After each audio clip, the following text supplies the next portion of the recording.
Hi, this is David Shoemaker, and I'd like to welcome you to this latest segment of Living Thelema. Now, today's segment is going to focus on patterns, cycles, and obstacles in your magical path. And I have to tell you, this is probably one of the most often asked questions that I receive in the various teaching contexts that I operate, and I think it's because it's so clearly universal. There is just no question that no matter who you are, no matter what course of training you're undertaking, you will, by definition, come up against obstacles, whether self-imposed or externally imposed, probably usually the former. And inevitably you'll encounter certain patterns and cycles of work, including cycles that take you through dry spells, that take you through peaks of work where you feel really connected and really vibrantly aligned with the work, and everything in between. And one of the real keys to persistence and sustaining motivation and connection with the work is having some understanding that these cycles are inevitable, not beating yourself up when they occur, not letting yourself slip into despondency when things aren't going like you planned or as you expected. So we're going to talk about different angles on this, including ways to understand the cycles, ways to kind of conceptualize them, how to deal with dry spells, how to understand and break yourself out of these dry spells.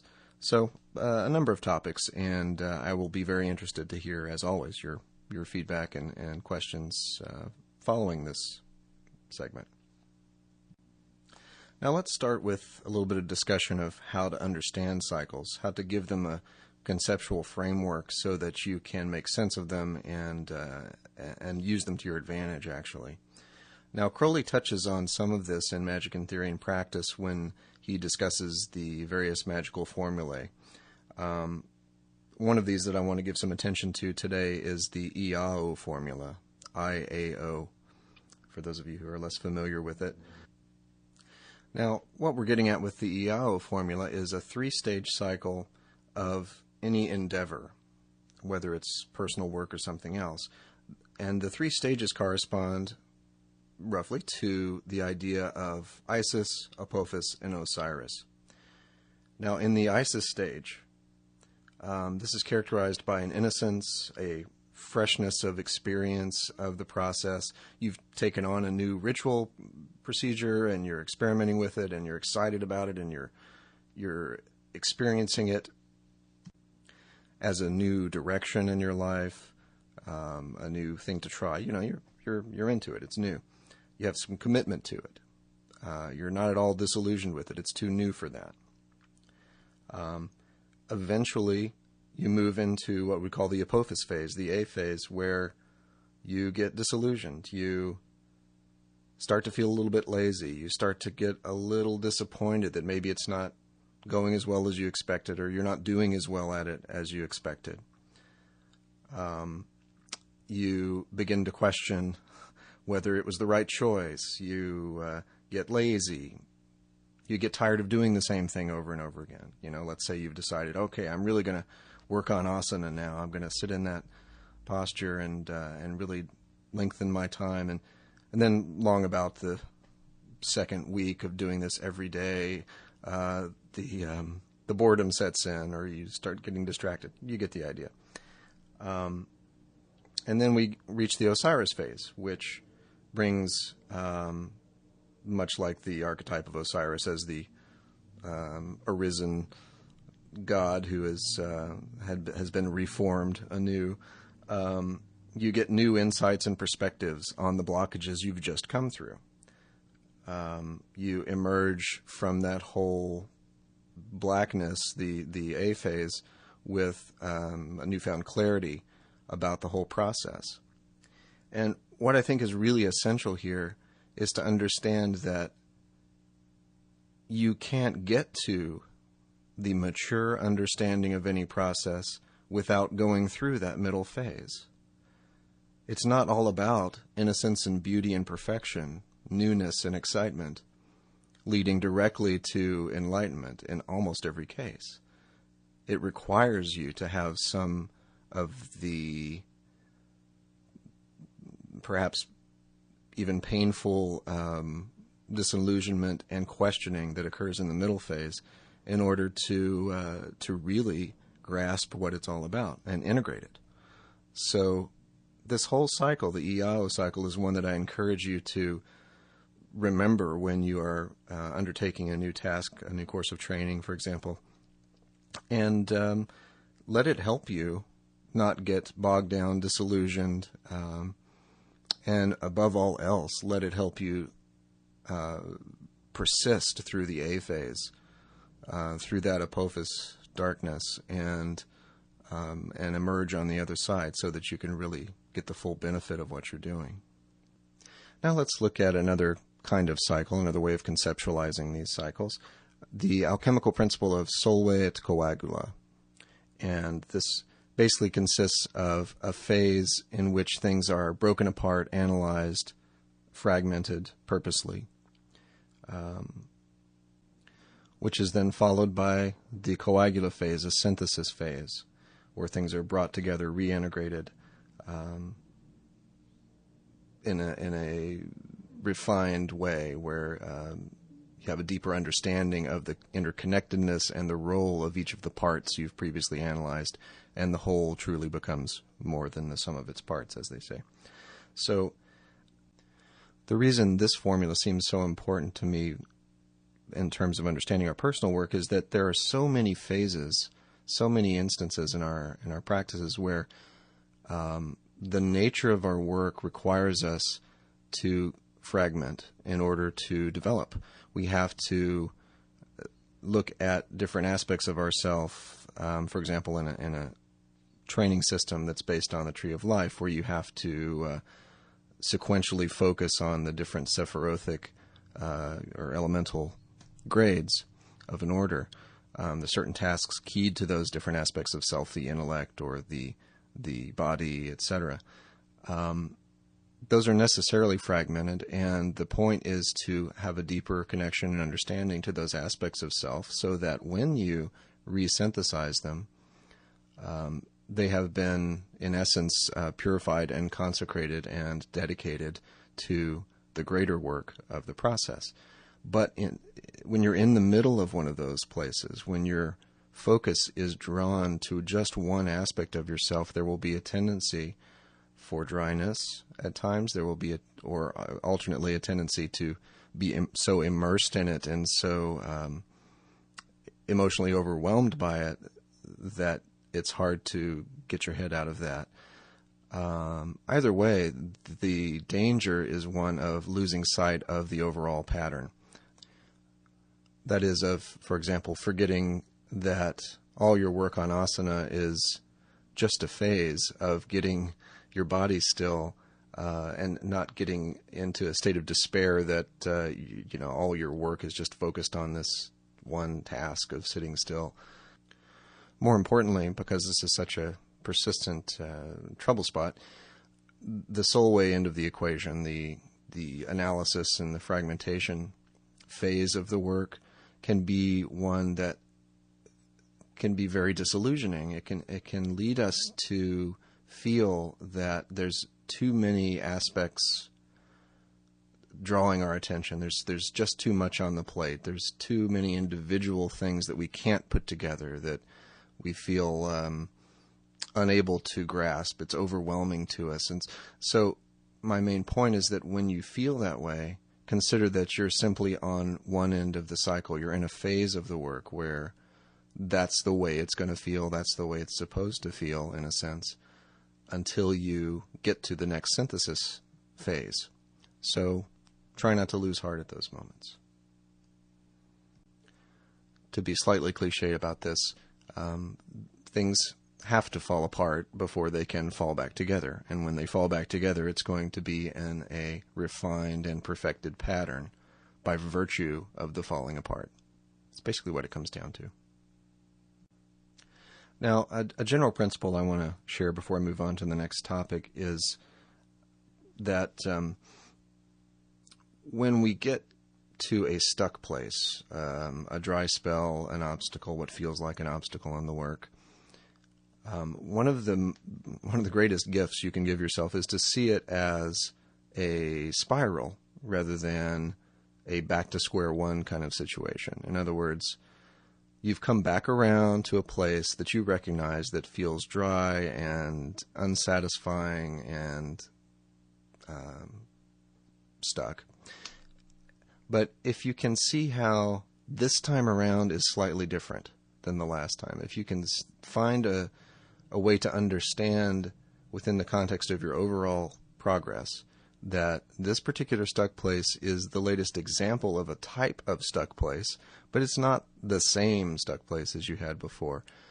This can help with motivation and not getting too disillusioned by the feeling.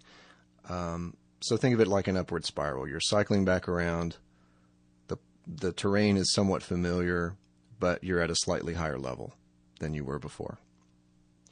Okay, so let's look at some other ways to understand and experience stuck points and obstacles that we encounter in the work. One of the most important is the experience of coming to a new understanding, a moment when you feel like you've finally gotten your head above the clouds, you've had a profound mystical experience of some kind or a breakthrough in a line of work you're pursuing. And inevitably, because turns out you're a human being, you come back down from that into the mundane world, and you go to work the next day, or you deal with your family the next day, and sure enough, the mundane world hasn't parted like the Red Sea in front of you to be a problem-free environment. You get disillusioned.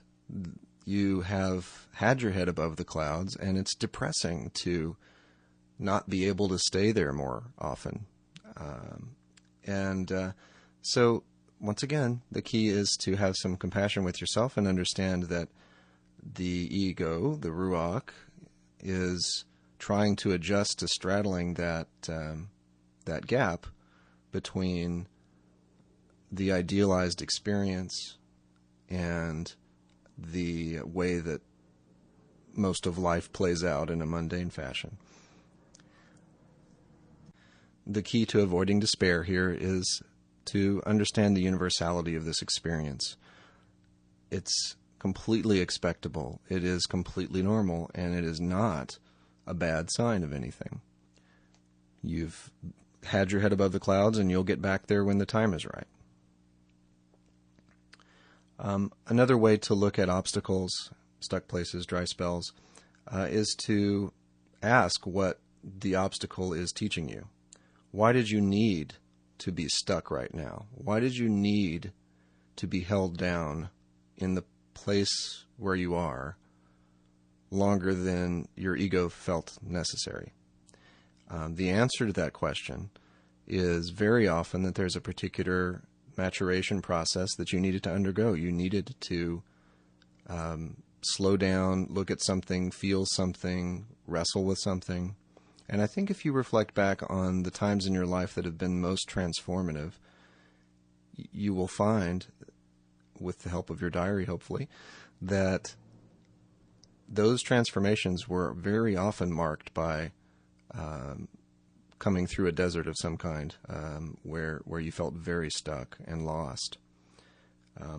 Without imposing any matters of belief upon you, I think it's often useful if you work in a system that conceptualizes a holy guardian angel, that the process of walking toward knowledge and conversation with the angel has many points in it where it's necessary to be slowed down, to be hindered, to have the feeling, anyway, of being hindered, while we grow in just the way we need to through exactly the trials that we need to in order to become a more perfect vessel for the light that is awaiting us.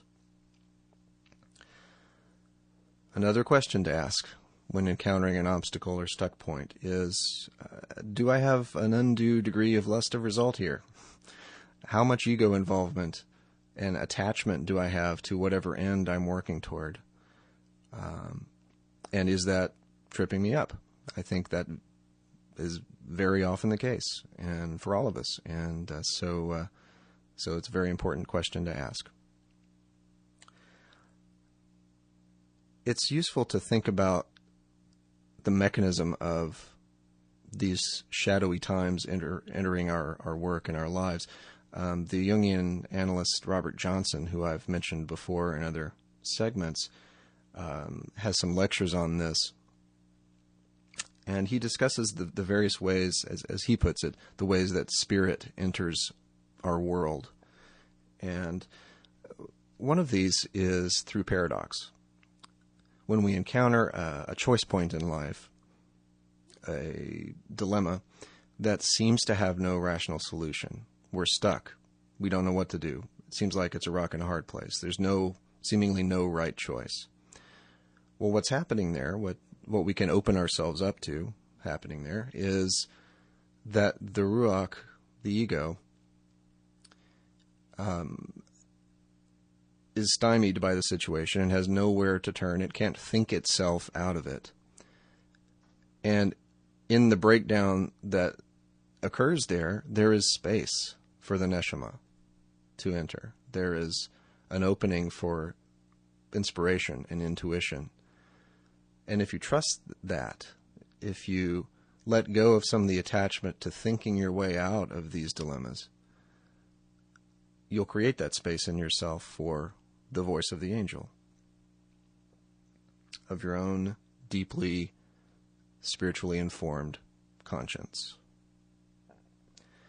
Another way that spirit enters our lives is through shadow confrontations. And so in these moments when we seem to be tripped up by something within ourselves that's unacknowledged or unwanted, for example, say, a tendency toward emotional attachment to people or things, an addiction, a conflict between our magical goals and the external life we have set up for ourselves, things like that, things that we want to push away and not think about. Those are some of the truest opportunities we will ever have for growth and transformation. And if we embrace that, I've talked about confronting the shadow before too. If we embrace that aspect of self that we've been pushing away, we can, again, allow the voice of spirit to be heard. This is something deep within us saying to not ignore the wholeness of who we are, to not carve out a part of ourselves and demonize it and refuse to look at it. If we've been doing that, it's going to come find us. And the sooner we embrace that rather than run from it, the sooner we will grow from it. So that's another major reason that we hit what seem to be obstacles and stuck points. Now, I'm going to bring this segment to a close with a few final concrete suggestions in terms of getting unstuck. One of them is as much a cognitive behavioral therapy principle as it is a magical principle, and that's simply just do anything. When you feel stuck, disillusioned, overwhelmed, immobilized,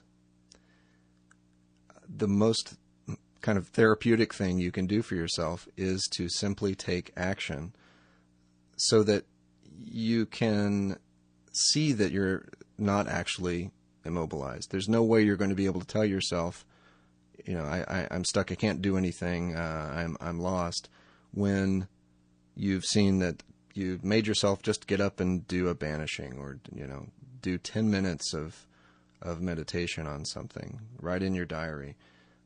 Anything. Don't worry about which thing it is. Just do something. One of the big traps that people get into is overthinking and getting somewhat perfectionistic with their magical choices, so that if they feel like if they don't pick just the right thing to do, that it's the wrong thing to do.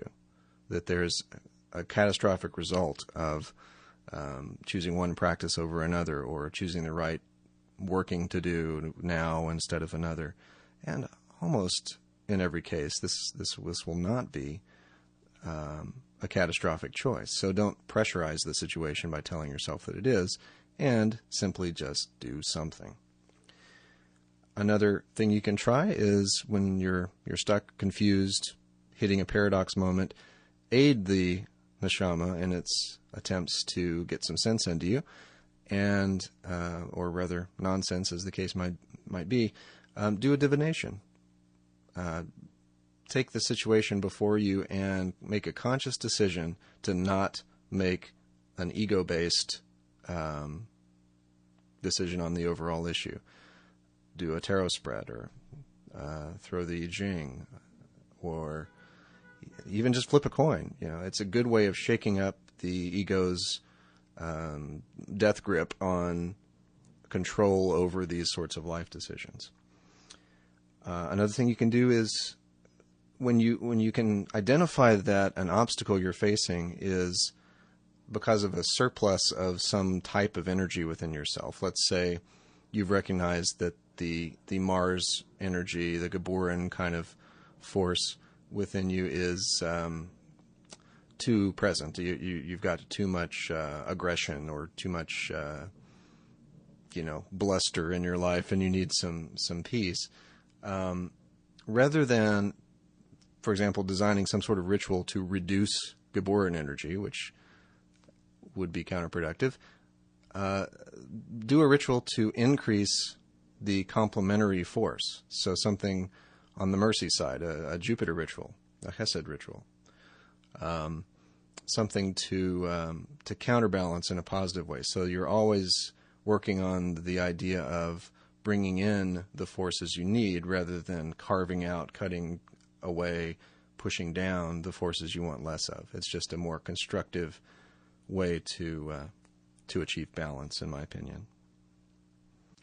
And the final idea I want to leave you with is the embracing of the sense of limitation itself as an opportunity for growth. We've touched on this a little bit with different words, but it's good to reinforce that when you feel that you're up against a wall, when choices feel limited, when you feel dry, you feel stuck, recognize, much as in that IAO formula, that it's this very sense of limitation that is going to force you to develop new resources.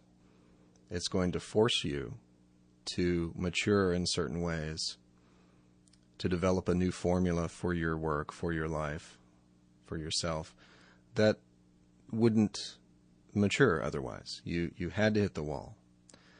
And if you can know that despite whatever egoic discomfort you encounter when these obstacles arise, if you can know and trust that that guarantees your growth, to sit with it and to wrestle with it and to emerge from it, you can find some degree of comfort in that and know that these limitations, these dark nights, these dry spells are very much a part of the path and a part of your success on the path. So please keep that in mind. I hope you've found some useful suggestions in today's segment, and as always, I encourage you to write me with comments or suggestions or post them on the Facebook page for Living Thelema. Also, as always, contact me through livingthelema.com if you have any need to be in touch. And once again, I thank you for listening, and I look forward to talking to you next time.